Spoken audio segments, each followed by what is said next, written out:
It's funny, I kind of had that view too. It's sort of like anything before your time. That's why we have truth denial. There was a pattern on it.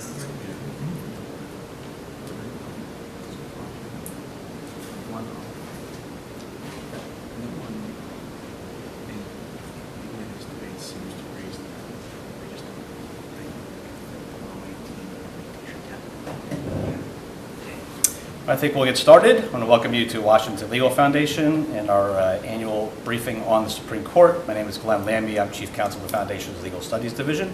For those of you not familiar with the Foundation, this is our 41st year of free enterprise advocacy and education. We, in addition to filing briefs in the Supreme Court and the lower federal courts and state courts, we have a very vigorous publishing program as well as an online blog. I encourage you, if you're online, to check out our website after things are finished here. I want to welcome you who came, and those of you who are online that said you were going to come but stayed home because of the wonderful weather we have here in Washington, and those of you who registered to view from the start online, we welcome all of you.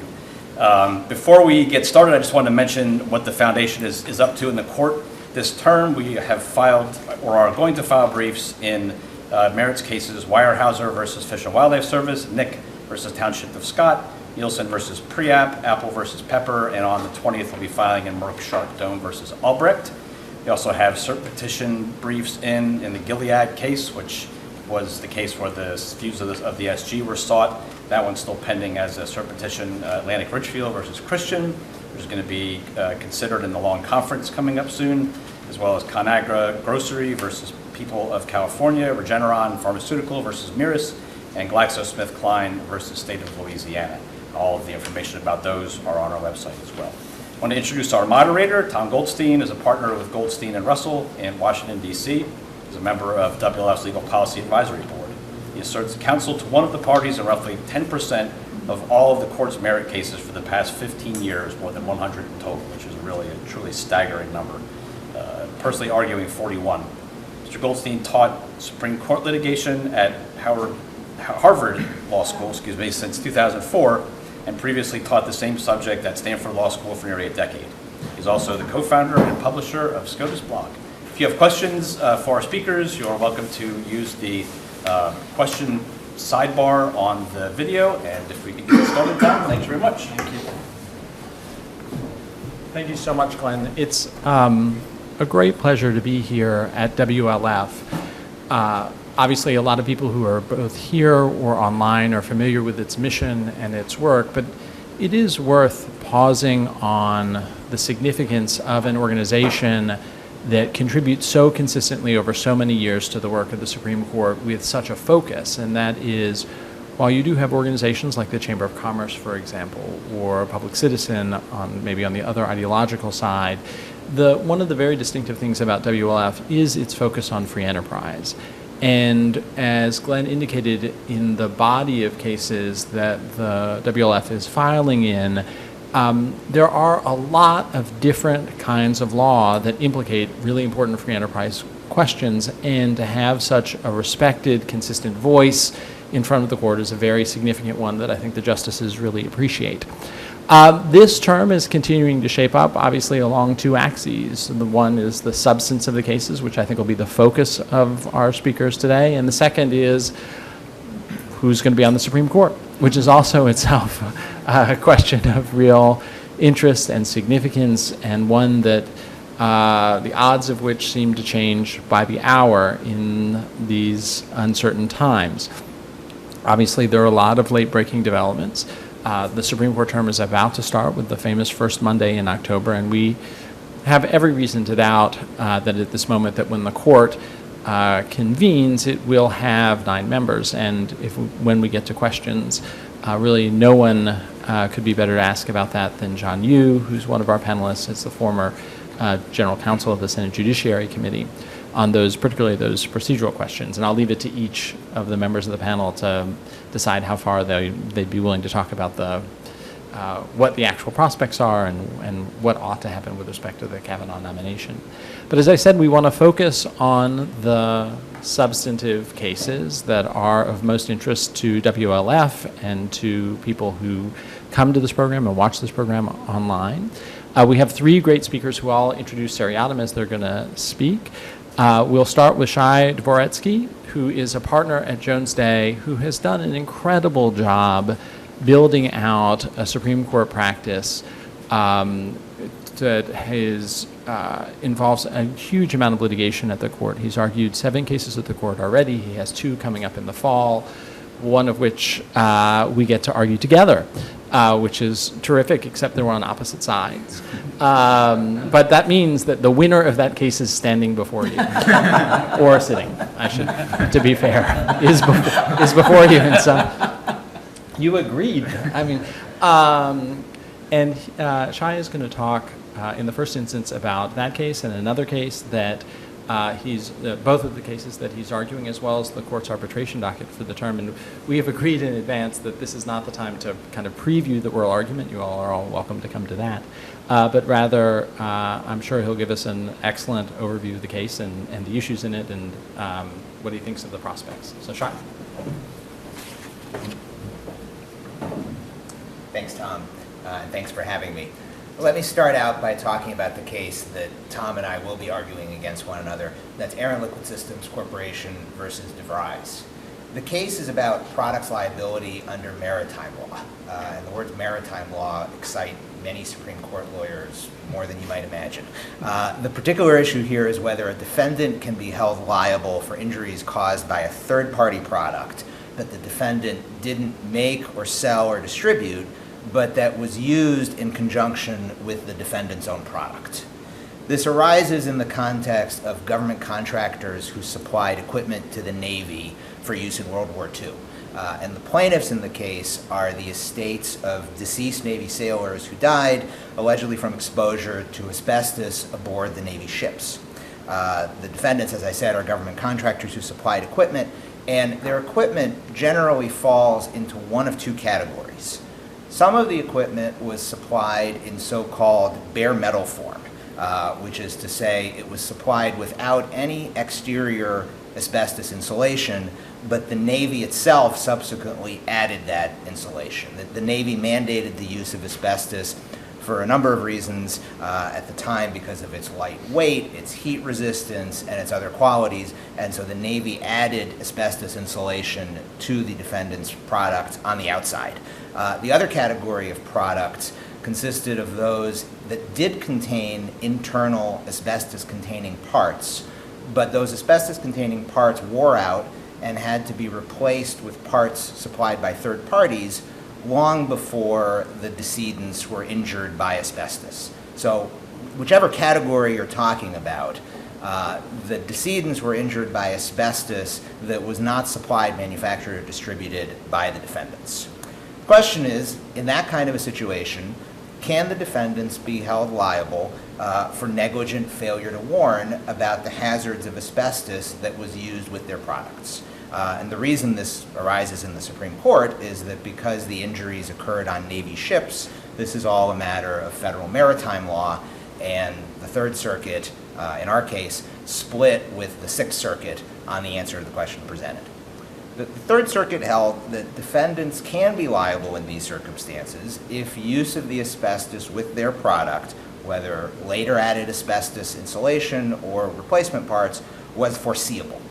Our argument before the Supreme Court is that that's contrary to both common law tort doctrine and the general principles of maritime law, both of which the Supreme Court looks to in fashioning maritime law. With respect to tort doctrine, as a general matter, defendants are only liable for their own products. And you can think of a number of examples where that might come up.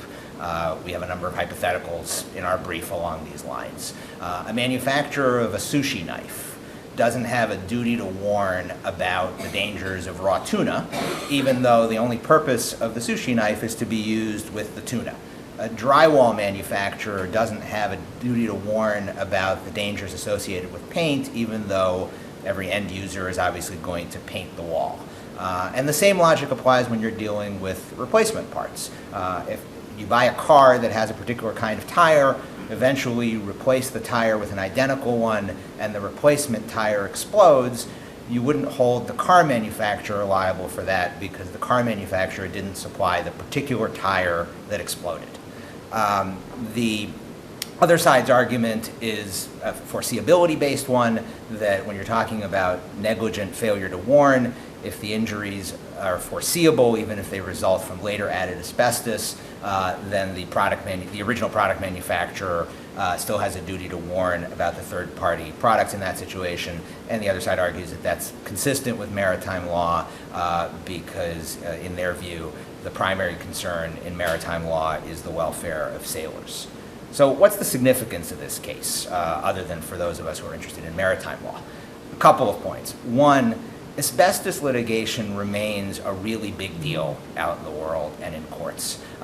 People think of asbestos as a product that was used long ago, and that's true, but because of the latency period for asbestos-related diseases, these cases are still being filed in large numbers today. And as asbestos manufacturers themselves have gone out of business, the targets of these suits have expanded to include companies that were associated with asbestos in some way short of actually supplying the injury causing asbestos. The plaintiffs' lawyers have expanded the net of defendants that they've been suing, and our case, if we prevail, may curtail suits against one large category of defendants, namely government contractors who supplied equipment to the military.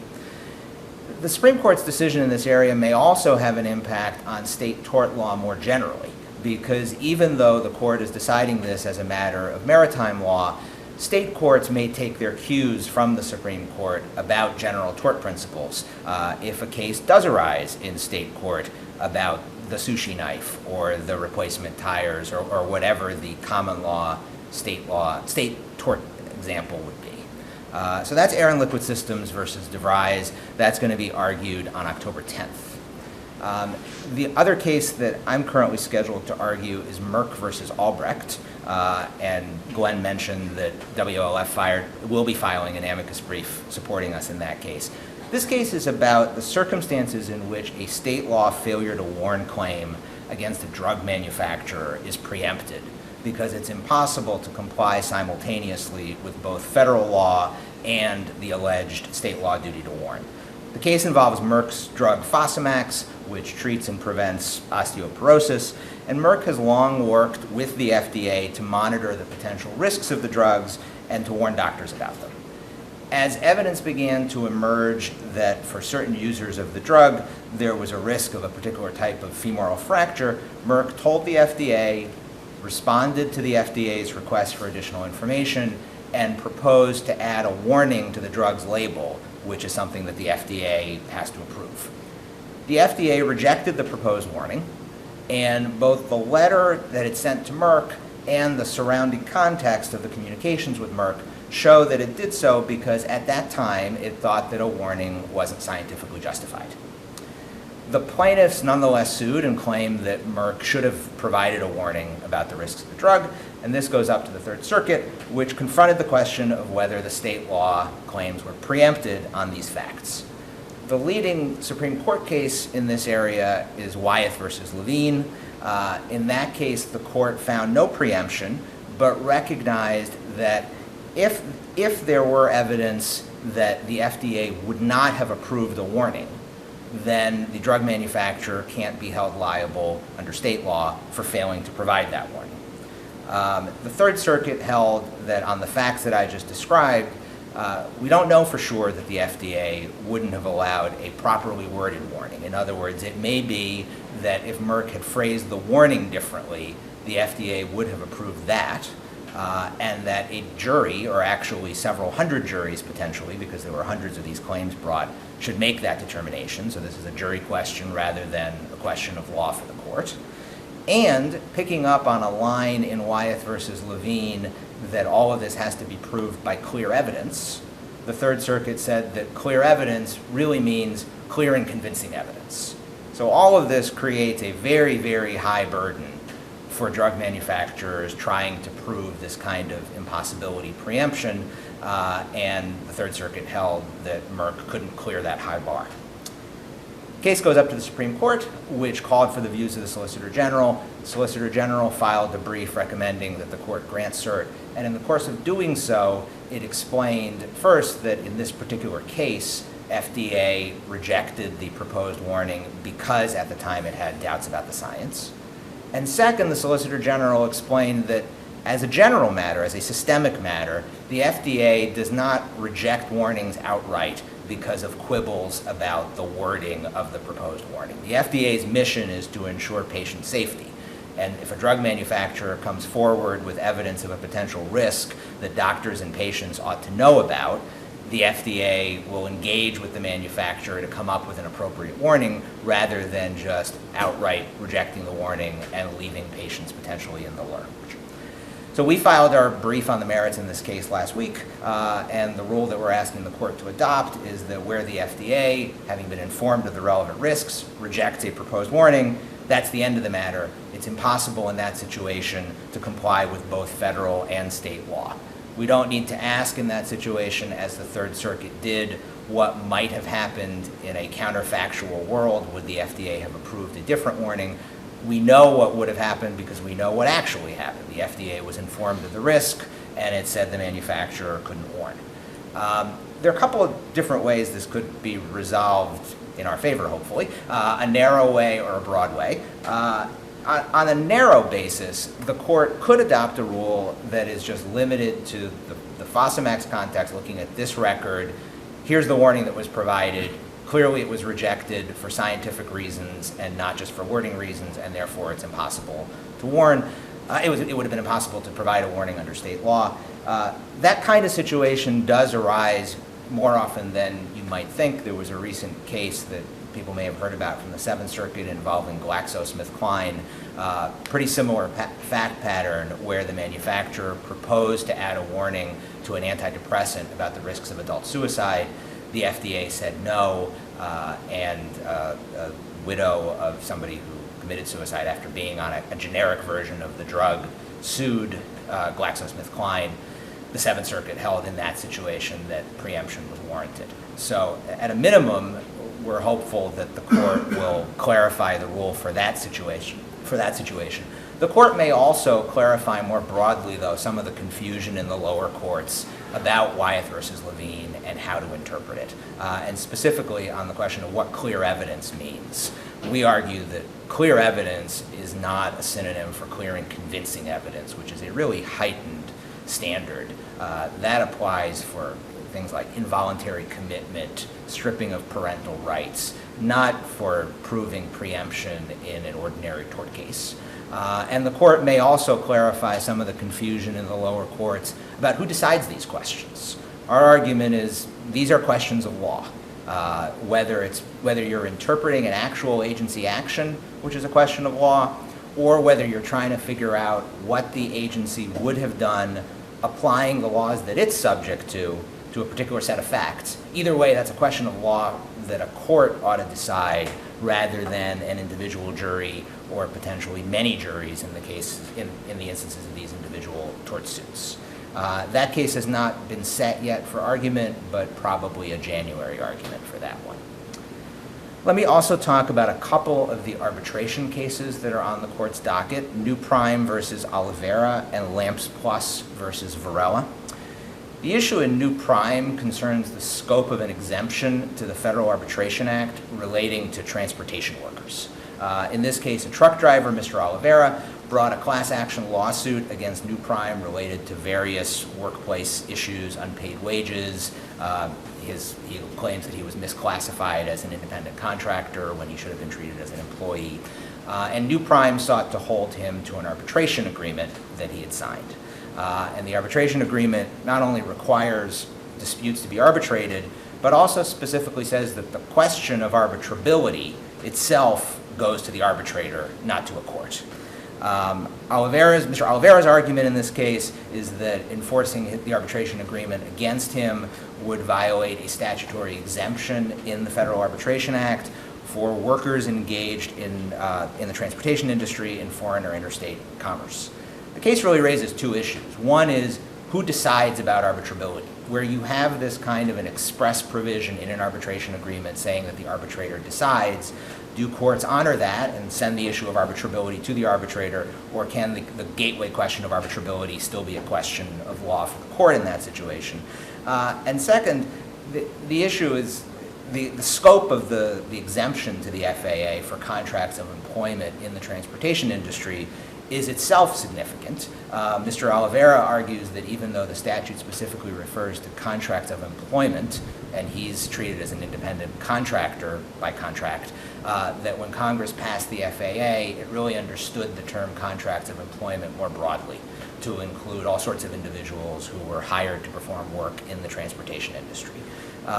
So this is significant because of the gateway question of arbitrability, significant because of the scope of this exception to arbitrability for the transportation industry, and it also has to be considered against the backdrop of many wage and hour class actions that are filed across the country in the transportation industry and others alleging misclassification of independent contractors. The employers are obviously trying to push those cases into individual arbitration rather than class actions, and this case may be significant in sending a signal for how successful those efforts will be.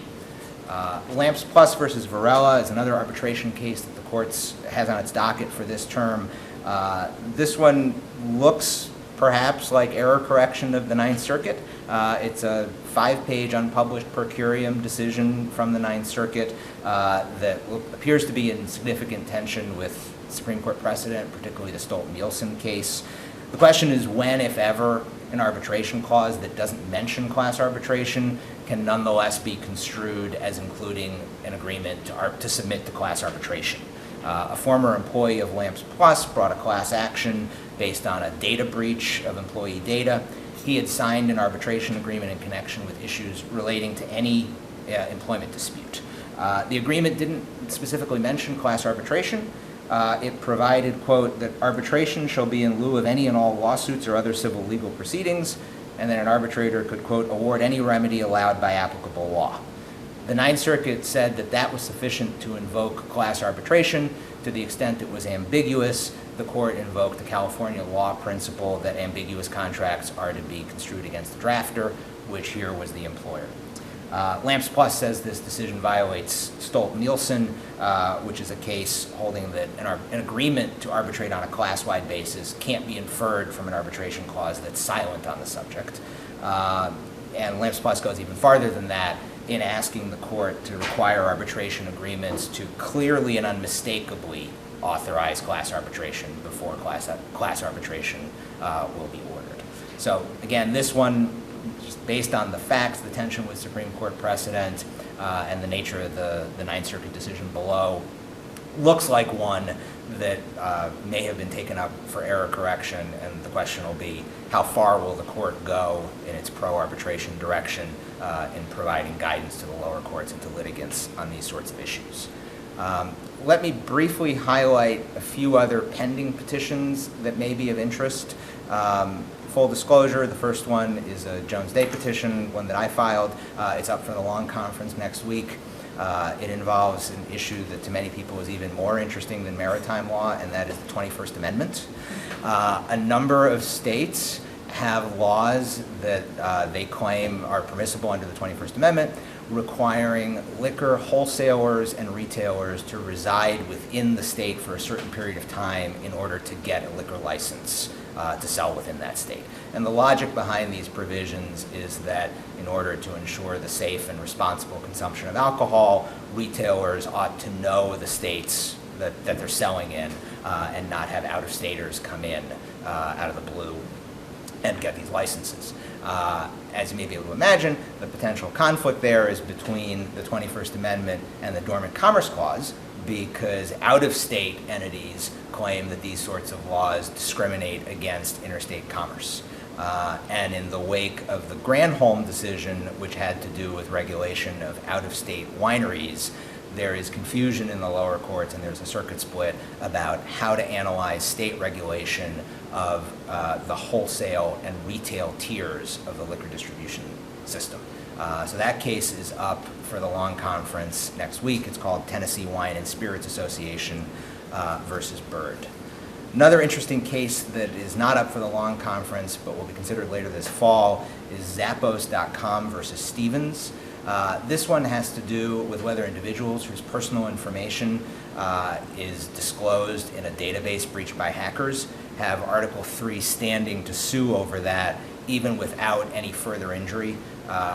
These data breaches seem to be more and more common, and so this is an issue with great practical significance.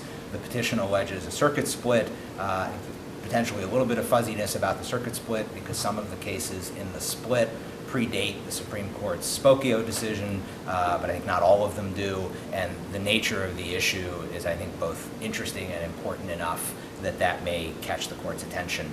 And then the last case I'll mention, this is a Jones Day case again. The companion case to the ConAgra case is Sherwin-Williams versus California. Sherwin-Williams and ConAgra are both defendants in this case.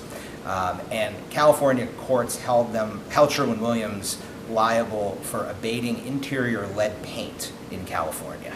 The theory of liability in the case was one of public nuisance, and the nuisance consisted of having advertised a then lawful product that courts later decided were hazardous. The particular conduct by Sherwin-Williams was, first, in 1904, Sherwin-Williams ran an ad in 2 California newspapers promoting a line of paints that included exterior lead paint. And then second, between 1937 and 1941, Sherwin-Williams contributed $5,000 to a trade association that promoted various paints, including lead paint, which was legal at that time. So the petition presents a couple of different questions. First, does the First Amendment allow California to impose tort liability in these circumstances where Sherwin-Williams was engaging in the truthful promotion of a then lawful product on the ground that it is later determined that product is hazardous in some uses? Sherwin-Williams argues that Supreme Court precedent says that the First Amendment protects that conduct and also asserts a conflict with a Third Circuit opinion by then Judge Alito on similar facts. And then secondly, is there a due process problem here where California is imposing retroactive and very significant millions of dollars in liability without a showing of a causal connection between this conduct early in the 20th century and the harm that later has to be abated according to the California court. So those are a few interesting petitions that I think are worth watching. Thanks so much. With respect to the Air and Liquid case, we'll just say that we disagree with everything with respect to the facts and the law. And even the date of argument. No matter what, we just disagree, but without getting into it. So our second speaker is John Yoo, who's really one of the nation's best known and most respected legal scholars. He's at Berkeley. He has a number of leadership roles there. He also has visiting relationships with Hoover and AEI. As I mentioned before, he's the former general counsel of the Senate Judiciary Committee. He's had other Department of Justice positions. And he is going to talk about principally two of the most significant cases of the term involving environmental administrative law and also property rights, as well as a couple of other things.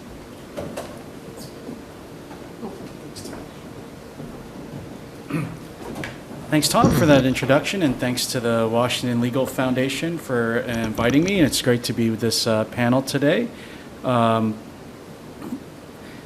I'm going to talk about two cases. The first one is Weyerhaeuser versus U.S. Fish and Wildlife Service, and then the second one is Nick versus Town of Scott. So the first case is about this guy. It's what's called the dusky gopher frog. And if you believe what phone companies say about the size of the screens, the frog is actually much smaller than this phone. But I don't know if that's actually true. So apparently this frog lives in one pond. There's only 150 of them left. They live in one pond in Mississippi.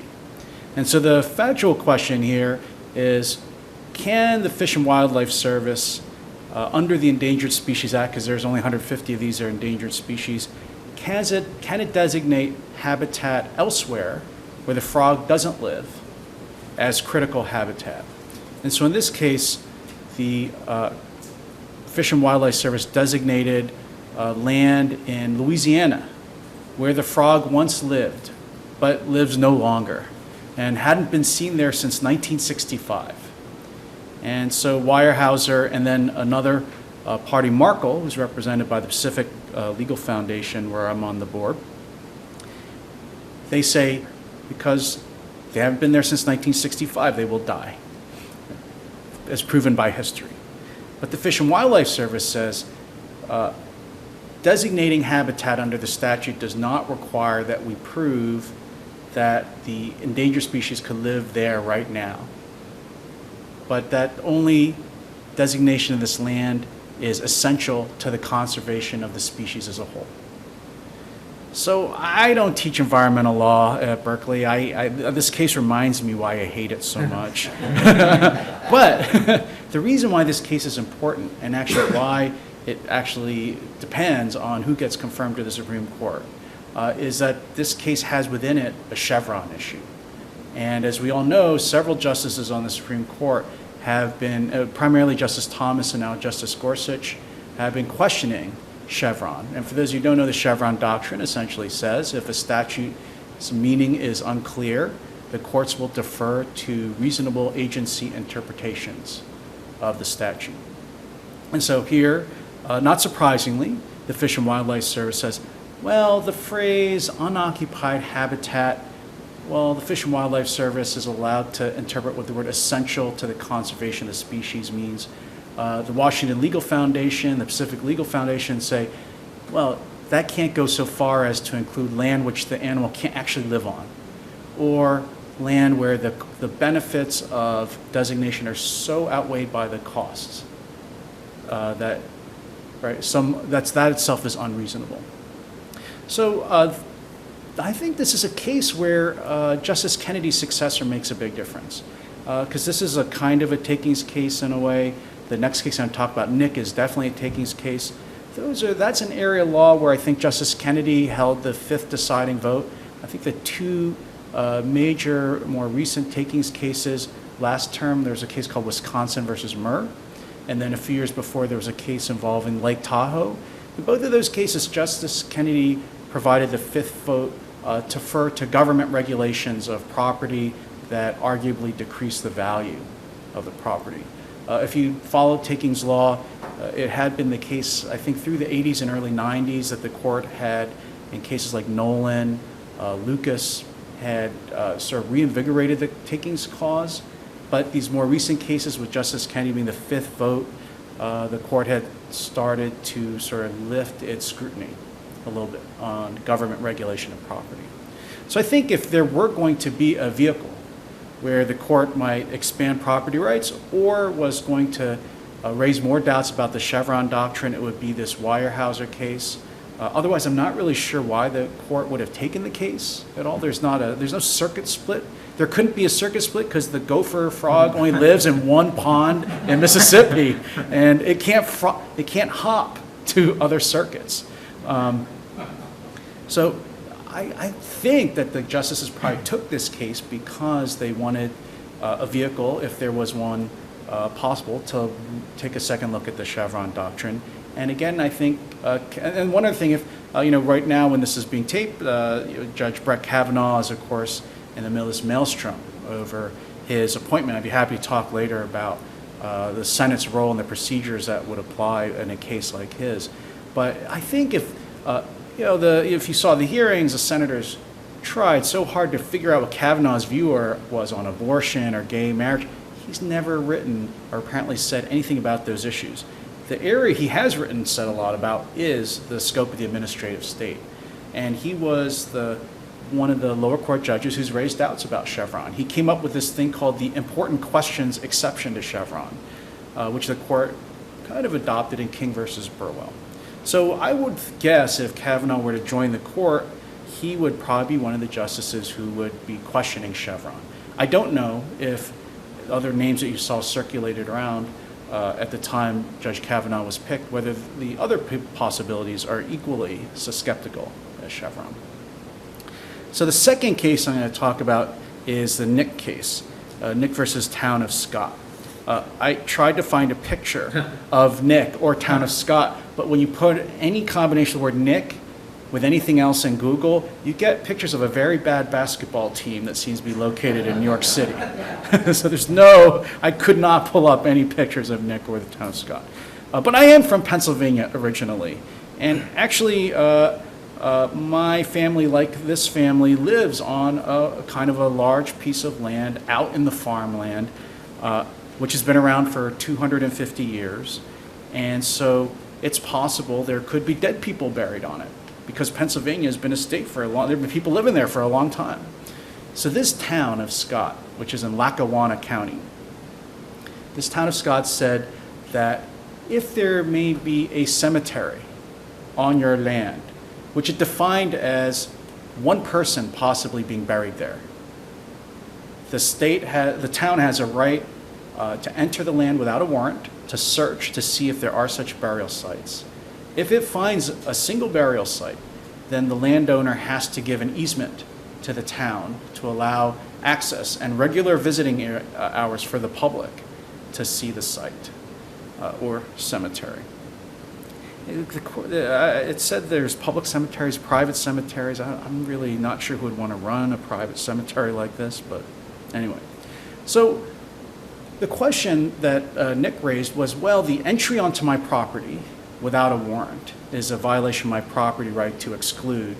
And then the forced easement is also a violation of my property rights for which I'm owed just compensation.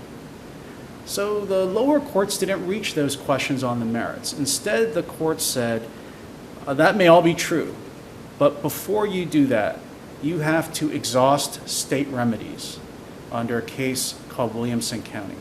So the idea is, if you're going to file for a takings claim in federal court, you first have to ask the state for just compensation, right? Because the takings clause says private property should not be taken for public purposes without just compensation. But this created a weird catch-22 situation, because what the court did when it said you have to exhaust state remedies, they included not just state administrative agencies, they included state courts too. So under Williamson County, before you can file a federal takings case, you have to go to state court and say, I'm filing a case under state law and state court that you took my private property without just compensation. The catch-22 part is that after the state litigation ran its course, it would be what we call preclusive on any future federal legislation. Litigation, sorry, right. Very good. You're the only one listening to me. So if that's the case, you could never really get your case into federal court, because a federal court would have to find that all the state court, what the state court decided, the facts, even the interpretation of law, might be preclusive on the federal court. And so it seems to me there are several justices, I think there have been 3 justices who have suggested this doctrine needs to be either overturned or modified. There's a lot of ways the court could do it. For example, the court could say the exhaustion of state remedies only applies to state administrative agencies. And once you exhaust any kind of just compensation mechanism, say with the town, then you can choose state court or federal court. Or you could just say, you don't have to exhaust state remedies. I actually, not being a federal courts person, I was very surprised that the court created this exhaustion of state remedies. This is a doctrine that's typically in federal administrative law, of which we have 3 experts here, where the court will often talk about exhausting remedies in administrative agencies first. But I couldn't think of a constitutional right in the Bill of Rights or the 14th Amendment that requires complete exhaustion of state remedies. I thought that was extremely unusual. The second thing is, I think it's and on this point, I think the interesting academic question is, I think the court has misread what the phrase just compensation means. So in Williamson County and previous cases, the court has suggested the phrase just compensation itself meant you had to go to the state and ask it for just compensation, even if they wouldn't give it to you. And it seems to me you could read it completely differently, which is just talking about the amount of money you're owed. It's not, so you could read it as you must use state process, or I think the more natural reading is, or you could read it as you're entitled to the fair amount for the valuation of your property. And I think the court made a mistake when it thought that maybe just compensation was just about procedure and not about the substance of how much money you're owed when your property is taken. The point of, well, one point here is that no one's arguing that the government can't do this if it wants to. The takings clause does say, right, that the government can take private property for a public purpose. It's just that it has to pay just compensation after. So I don't know if you want to talk in the Q&A about the Kavanaugh, Yeah, let's do that. the We'll hearings. do that at the Yeah, end. okay, That's great. good, thanks. Thanks so much. Thanks so much, and I do think it'll be really interesting to get your insights about process, because we're in such a confused area where other people just have no familiarity with what might happen, and each day seems quite significant. So I'll look forward to that. Beth Brinkman is our third panelist. Beth is really one of the very most accomplished Supreme Court advocates in the country, having argued 24 cases at the court, having spent a significant amount of time in the Solicitor General's office, in addition to being in charge of all of the civil appeals of the Department of Justice. She's a partner at Covington here in Washington, and is going to talk about both the antitrust and the IP dockets of the court.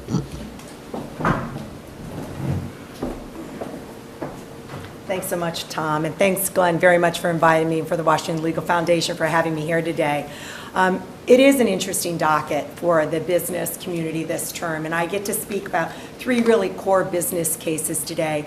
But moving away from ships and transportation and farmland, I'm moving into e-commerce and technology, and really how the Supreme Court is going to be looking at new industries and new business models and interpreting pre-existing doctrines to apply to those. There are 3 cases I'm talking about. One's antitrust, one's copyright, and one's patent. They were all grants in June, which means that they haven't been set for argument yet. The bottom side hasn't even filed yet. Their briefs are due at the end of the month and the beginning of October. The top side and the amicus have been filed. The first case, Apple v. Pepper, I don't need to search for a picture, because there's several examples of the core evidence in this room, without a doubt. It has to do with iPhones and iPhone apps and the App Store. Really, the court is going to be looking at this business model of digital platforms and how a pre-existing, long-standing antitrust doctrine of the Illinois BRIC doctrine applies there. Let me first talk about the implications, and then I'll kind of backfill a little bit about some of the underlying history. The critical part of this is what the court is going to say and analyze for these transactional platforms, where they are e-commerce bringing together multi-sides of transactions, sellers, buyers, sometimes middlemen. I mean, we all use them, whether it's for find a vacation place, tickets, food delivery, all of that. And the issue here is whether everyone in the downstream consumer purchaser chain can sue for an alleged violation of the antitrust laws, or whether only the direct purchaser of the product can, which is what Illinois BRIC said. That was an old-fashioned, just straight-up vertical integration chain of distribution. The plaintiffs here are a purported class that are consumers of apps. Probably everyone in this room could be a member of this class. And their claim is that Apple has illegally monopolized the market for iPhone apps, because they require apps that are going to be used on that to go through the App Store, and they impose a 30% commission on app developers. So when you buy an app through the store, 30% of that goes to Apple as a commission from the developer, and the rest goes to the developer. One of the really important kind of points I want to get back to now, so that's the big issue about the case. But what's before the court is just the standing question of whether or not these plaintiffs can bring the suit, not the merits of that alleged monopoly and the violations of the antitrust law. If the plaintiffs win and it goes back down, the courts will address that. But for now, it's about this antitrust standing. And one thing that you should watch for is really a battle of labels in many ways. The plaintiffs will be identifying Apple as a distributor. and they would be the direct purchasers of what Apple is distributing. On the other side, Apple will be reframing that as the indirect purchasers trying to sue Apple when the actual Apple developers, the app developers, are the folks who are directly engaged that first level of business transaction with Apple, and it's they who would have standing, not the customers, the ultimate consumers. And what's core to that theory is in Illinois BRIC, what the court said is you cannot recover under antitrust laws through a pass-on theory. If the alleged violator of the antitrust laws overcharged someone illegally, and then that was passed on to you, you cannot recover for that because that would create duplicative recovery. Then there's various folks who can recover for the same violation. And you have to remember one of the key facts here is you get treble damages under the antitrust law. So the Supreme Court said that's not what the antitrust laws were framed to allow. So if you look at it in a more focused area and take away the apples, I think one of the key facts is going to be is who sets the price. And the app developers are the ones that sets the price. So if you were really let this case to go forward and tried to figure out the damages, you'd need to find out what that price would have been if there hadn't been the commission. But that really is going to depend on the app developer because the app developer might have found a price point in the marketplace and absorbed part of that commission. That would be the approach if they apply Illinois BRIC to the new business model of these platforms on with e-commerce. There also are many, many efficiencies that really go to the core of antitrust law that comes up from these really classic antitrust things. This kind of electronic marketplace bringing together cuts down barriers and transaction costs. We all know it curates searches for us. It gives us reviews. It allows consumers to compare products like we've never been able to before. So that's also part of this business model that's important to the purposes of the antitrust law. I'll just say a couple other really quick things. The Solicitor General's office filed a brief in support of Apple and argues that the Ninth Circuit misapplied the Illinois BRIC doctrine. I also participated in an amicus brief in support of Apple, and the Washington Legal Foundation filed a amicus brief, and it has a very interesting argument about they're looking at the antitrust laws and arguing that Congress has ratified this direct purchaser limitation through years of acquiescence and amendments to the statutes without ever questioning Illinois BRIC. The grant here might have been a signal that they're interested in reversing the Ninth Circuit. There was not a robust split. There was a 20-year-old case involving Ticketmaster in which the Apple side of the case had won. I'll mention one other thing that is something to watch. Last term, there was an antitrust case where Ohio, the United States, and several other states had sued American Express. And there was a 5-4 ruling in American Express's favor, holding that the plaintiffs had not adequately shown an adverse effect on the market, even though American Express would tell its merchants that they could not direct their customers to cards that had lower fees. And really one of the struggles, or that too was a platform where the American Express has giving services to the merchants and services to the consumers. And one debate there was how you define that market. We'll see if that plays out in the Apple case. It's not about a definition of market, really, it's standing, but it's an interesting backdrop to consider when you're looking at the Apple v. Pepper case. The copyright case is one of my favorite, I have to say. Don't let this go unnoticed. It's also about e-commerce. The Fourth Estate versus Wall Street case is, again, going to probably be argued with these other two cases in November or December. It was a June grant. Fourth Estate is a company that generates news articles and licenses them to websites, but they keep ownership of the copyright.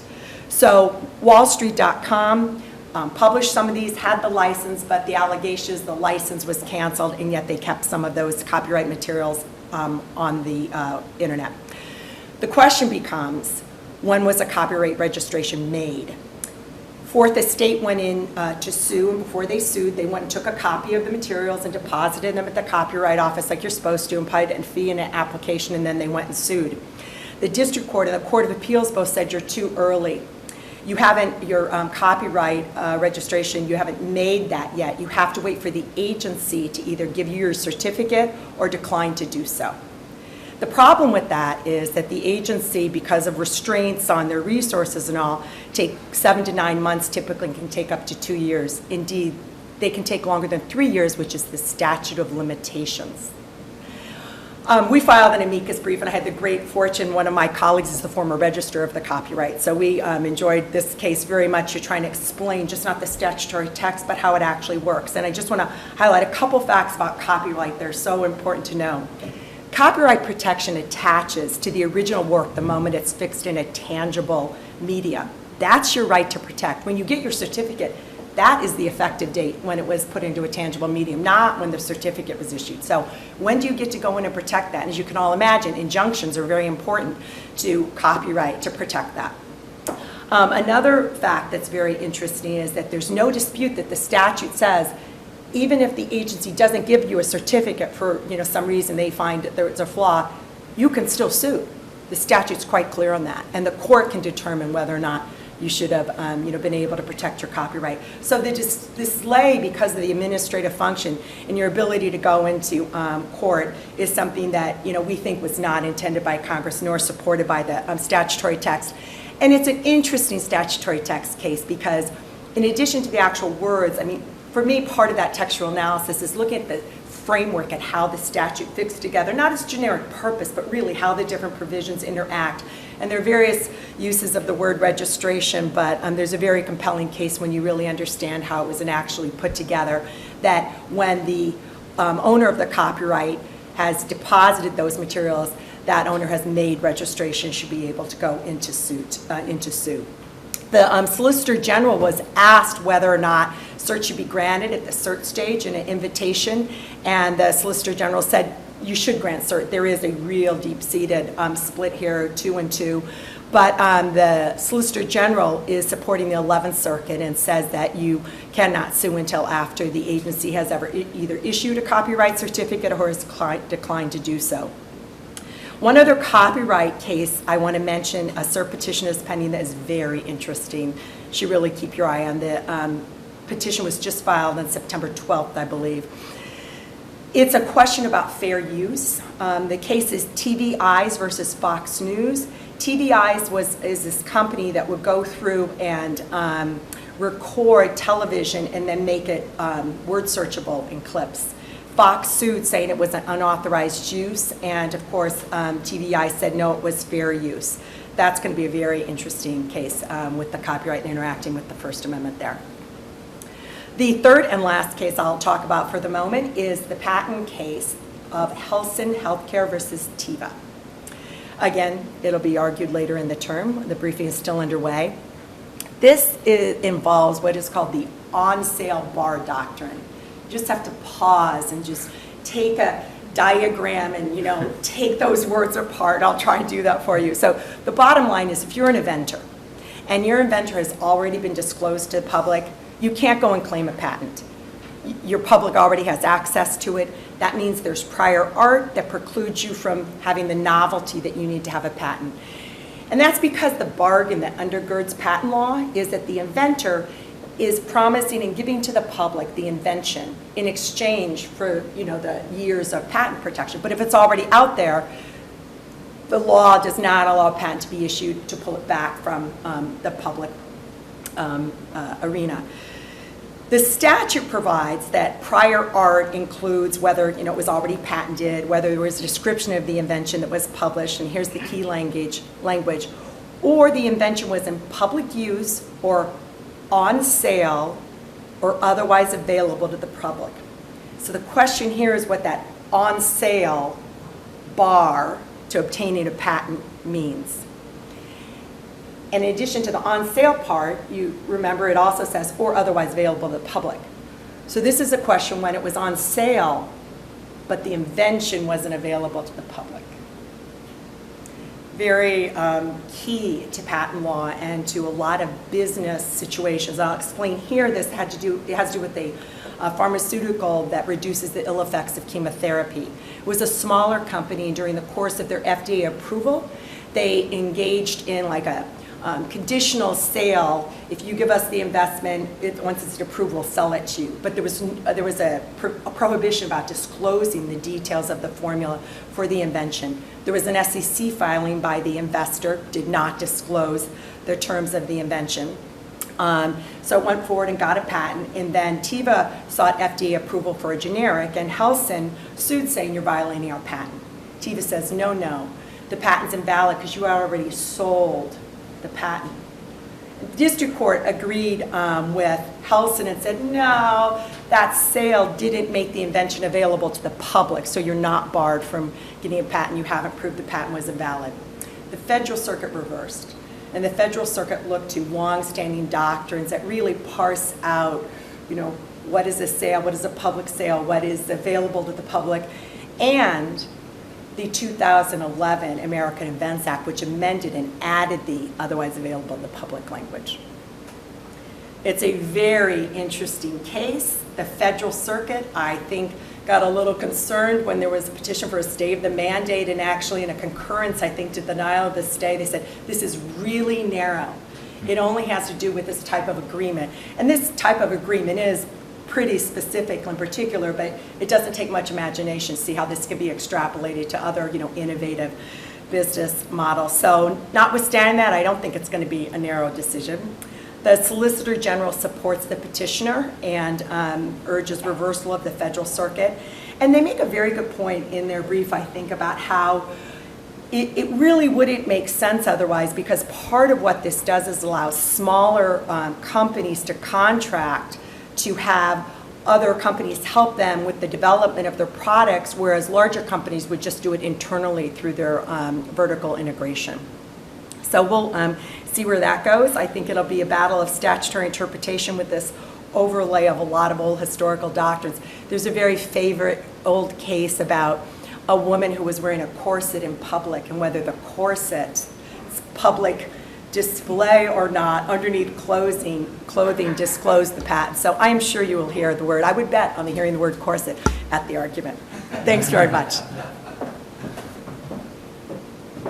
Thanks so much, Beth. I do think it would be really useful to get John's explanation of where we are in this process and what it is that we could reasonably expect to see over the course of the next 2 weeks as the Senate Judiciary Committee deals with this question of moving the nomination forward or not, the Senate itself, because the court's term is about to start, and I just think there's a lot of arcana related to the Senate that you can only learn with experience. So it would be great to get filled in on that.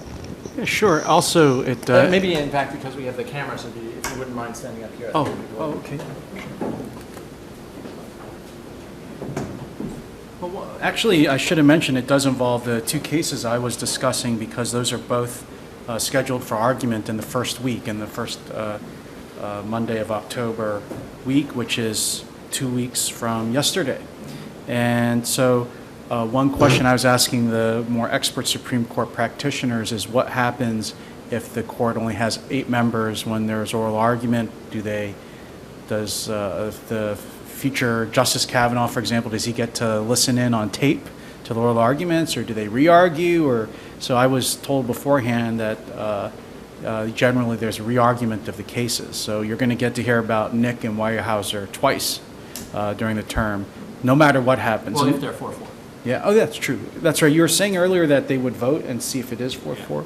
Yeah, I would bet they'd be 4-4, just given how these property rights cases came out before, especially if there's a desire to reach Chevron.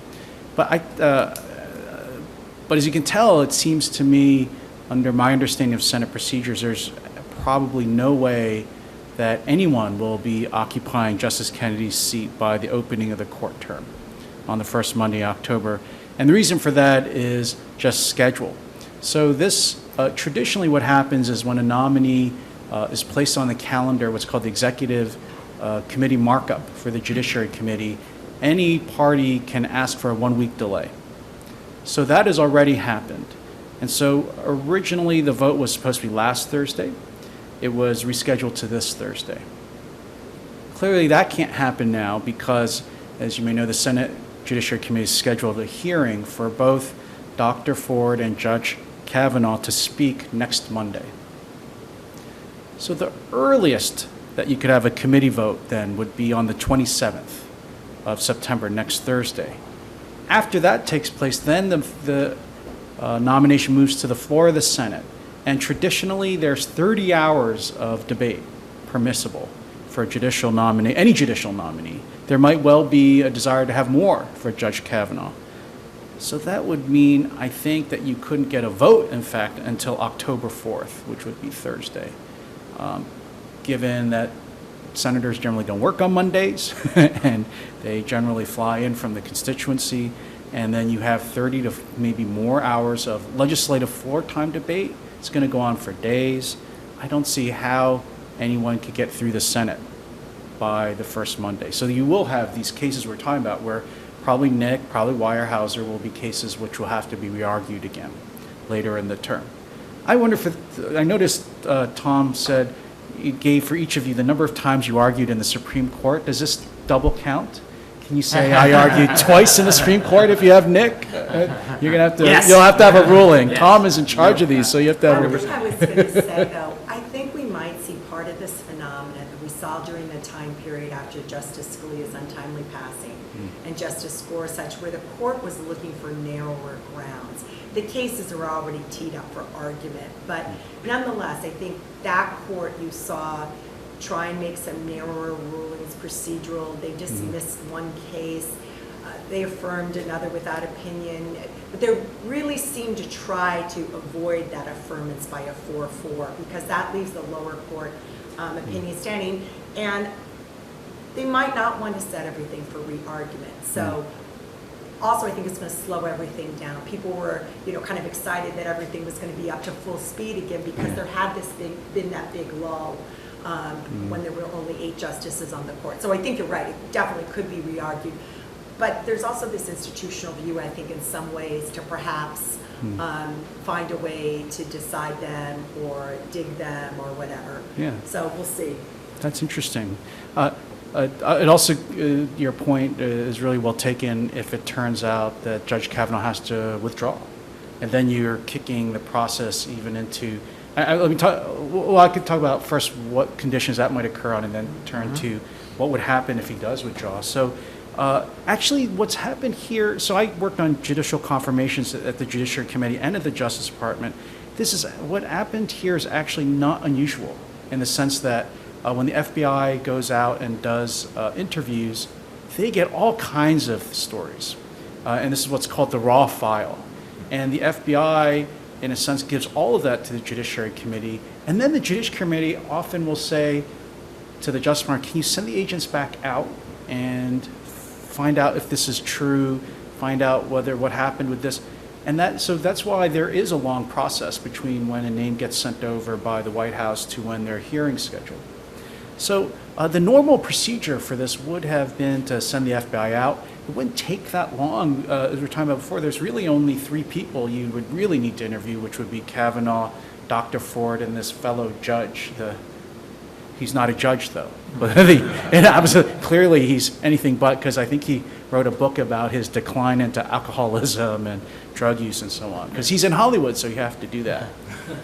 So those are the 3. And of course, you might want to interview the psychologist when this event first came up in her therapy sessions in 2012, I believe, and her husband. It seems to be you could have this done in a day or 2, actually, because you could send separate agents, actually, to do all those interviews. I think what's important and would be helpful, the FBI often can make it, they're not prosecuting for a crime. This is not a federal crime. It's well past what would have been the statute of limitations. But the FBI can provide credibility determinations. They can say whether they feel what they're hearing is credible or not based on these agents' long experience doing this, interviewing witnesses in a potential crime. So I actually was surprised, as telling Tom before, that the committee decided to just have hearings on Monday to hear from both Kavanaugh and Dr. Ford without the benefit of additional information under, interviews under oath by the FBI, where it is a federal crime to lie to them, right? You're making a false claim to a federal agent. So And I don't think you needed speed because the FBI could have done it relatively quickly. So suppose, the only other thing I want to raise, suppose Judge Kavanaugh withdraws. Then I think a lot of what Beth's talking about could, I mean, it's, anything's open because you could say, well, if there were several names like Amy Coney Barrett or Judge Kethledge, or both, Judge Barrett or Judge Kethledge, but it would take time to pick, then you have to do the whole FBI thing again, and then you have to have hearings again. It could be that no one could get confirmed in this calendar year. And then a lot of what you're talking about with the court having a lot of cases on the docket comes out with the possibility you're not even sure if they're going to have a ninth member. Maybe they will start digging cases, deciding them narrowly, and so on. Well, can I ask about that? Because I would think that many people, no, say it, because it's going to be a question to you, and that is, I think that people, obviously there are implications for the court, but the political implications are quite significant in the sense that there is the prospect of Democrats taking the Senate in the election. And so do you foresee, in your sense of the calendar, let's assume hypothetically, and there's no evidence that he would, but hypothetically, Judge Kavanaugh were to withdraw, or if it became apparent that he couldn't get the votes, for example, and then the president were to need to nominate someone else, go through the process and everything, before a new Senate is seated in January of 2019, could they get someone onto the court? Yes, this is interesting. It's really interesting political issues. So if you were playing defense, you're on the other side, say you're Democrats, you're still ticked off about what happened to Merrick Garland. So what you would do is just try to throw any wrench into it to throw it into next year. If you throw it, maybe the Democrats would win the Senate, or maybe it's just tied, and you're not certain all 50 Republicans or 51 even now will vote together on any nominee anyway. And then the interesting question is that I think almost certainly will push a choice to someone who's probably closer to the middle. Or, I have Democratic friends who've said, what you did with Garland is so inappropriate. What if it's 2 years we don't confirm someone? Right? There are people who say, why not leave the seat open until the next presidential election? Once you get into next year, that's why I'm not sure what would happen. But if you were the White House, I hate to say it, but politically, you would want to be thinking of someone you could name right away, who would, and I would think the easiest thing would be, if the gossip was Amy Coney Barrett came in second. I think there would be a lot of virtue for the White House to pick a woman from the Midwest anyway. They could nominate the day after Kavanaugh withdraws. If that happened, you could, if everything went really fast and there were no problems, you could seat someone by the end of the year. But it would be like in December, at the last legislative day of December, which would be, would be amazing. It would be a lame duck Senate, we would have to confirm. Great, thank you so much. Thanks. It's just so valuable to have someone who has that on-the-ground experience. In Washington, we just tend to resolve these questions by making things up. And so this is an alternative approach we're experimenting with at WLF. Someone who knows what they're talking about. So, in the time that we have available, and I think we could go for another 5 or 10 minutes at the most, why don't we see whether there are any questions in the room, also questions that come in from those broadcasting, from the web broadcast. I'll mention, just as people are thinking about whether they have any questions, one other cert petition to mention will be the Google versus Oracle cert petition, which is a massive copyright case on the question of whether computer interfaces are copyrightable and whether copying them is fair use. I'm working on that case, but it's, there have been 10 amicus been around for a while, exactly, and it's finally reaching its apogee. There are 10 amicus briefs filed in a minimum of every stage of that case, if not 20, on both sides. So if anyone has any questions with respect to the cases of the term or about the question of the confirmation, glad to take them now. And I think our friend Glenn is going to provide you a microphone. Just a fact-specific question for Professor Yoo. How do you know the frogs can't live in that other pond where they haven't been since 1965 or whatever? So actually, it's interesting. So this is the case, the dusky gopher frog only lives in Mississippi. So the government produced an expert witness who said this particular area of Louisiana would be great for the frog. It might even be better than where they are in Mississippi now. Having interviewed the frogs. That's right. Boy, did you see how ugly that frog was, though? I'm not even sure what the word dusky means. What is a dusky frog versus a non-dusky frog? So it's interesting. You would have to actually reintroduce the frog there, which would actually require the government to enter the property, which would be taking of property for which just compensation would be. And the current property owners have said they will not allow the frog to actually be reintroduced. So the government would probably have to do something like take the property. This is not addressed in the case yet. I think Weyerhaeuser and Merck would say, like, if you want to reintroduce the frog where it doesn't live and can't currently live, you're going to have to, modify the land and then introduce it.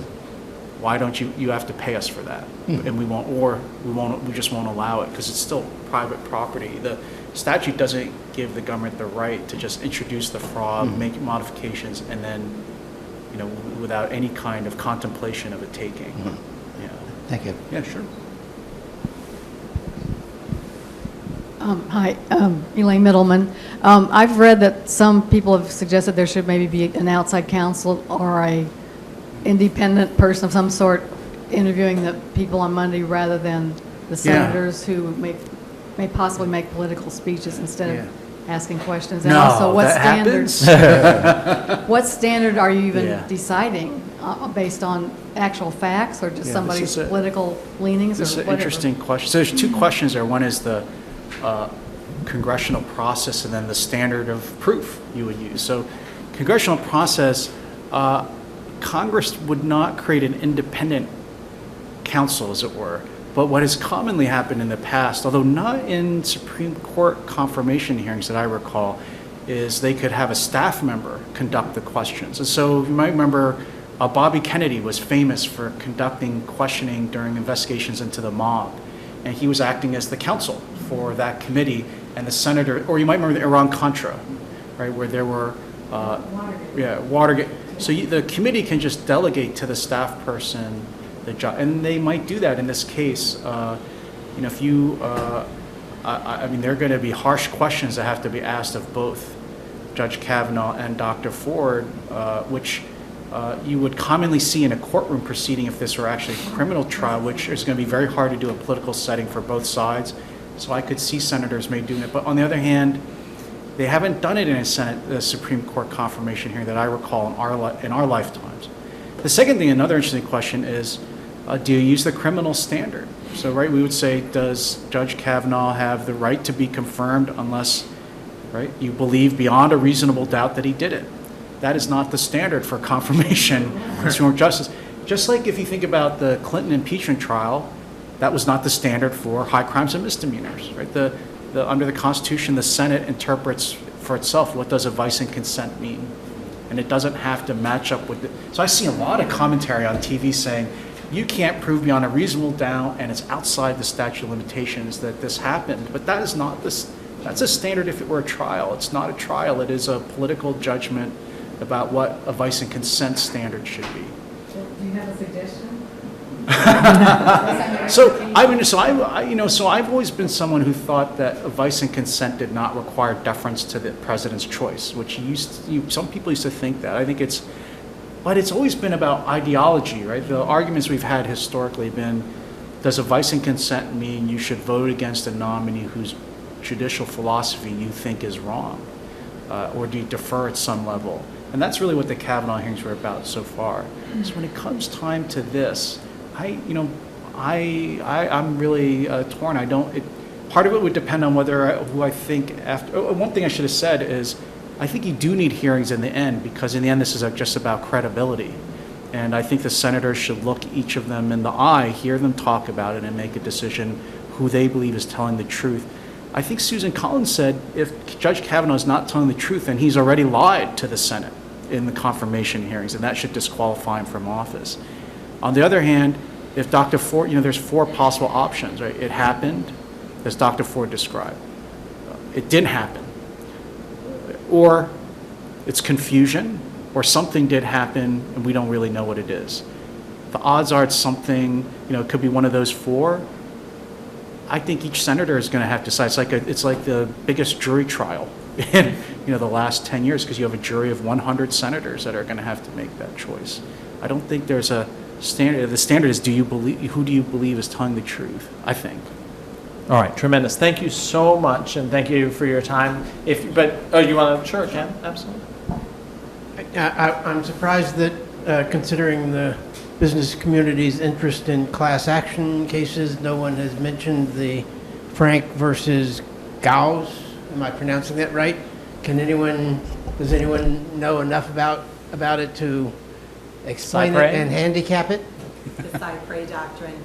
I think that's going to be a very interesting case to watch. Chief Justice Roberts has already indicated skepticism in a concurrence with the cert denial a couple of years ago about the use of Cypre where there isn't recovery to the actual plaintiff. So this was a plaintiff's class action, and there are settlements sometimes where the money goes to someone other than plaintiffs, like a foundation, that type of thing. Cypre